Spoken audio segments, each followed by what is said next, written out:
So what Matt's done is give us a great indicator of how the technique of elite runners makes them really efficient. In this loading phase, they're set up to be able to use the power of their one of the big power sources of the body in the glutes. What's really cool is as we see that transform into the explode, so we've gone through this nice load in this landing phase, and we start to drive through, that force that was facilitated by that load now starts to accelerate the pelvis. What we're going to think about is how that chain reaction occurs through the muscular system.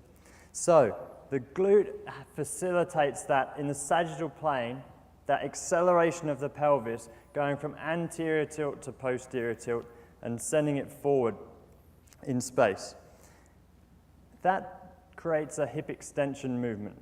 Now, if you're the rec fem attaching through the top of that pelvis right down to the knee, you can harness that huge power of the glute causing your hip extension.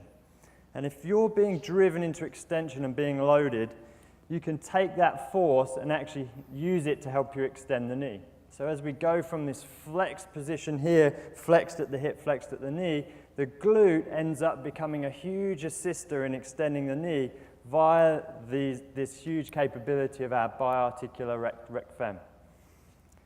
If we look to the back of the knee now, we see we've got another biarticular muscle in the gastroc. And if we think about that crossing the knee, as we have that extension force driven through, facilitated by the body moving over the foot, but also now by this hugely powerful glute, the gastroc can get loaded by that knee extension. And as it's being loaded by knee extension, it harnesses that huge power and it helps me create an even more efficient plantar flexion.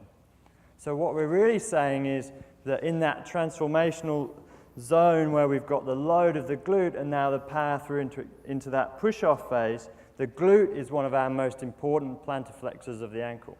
So not just muscles working at the joint, as we know, but working across another joint and even further down into the foot.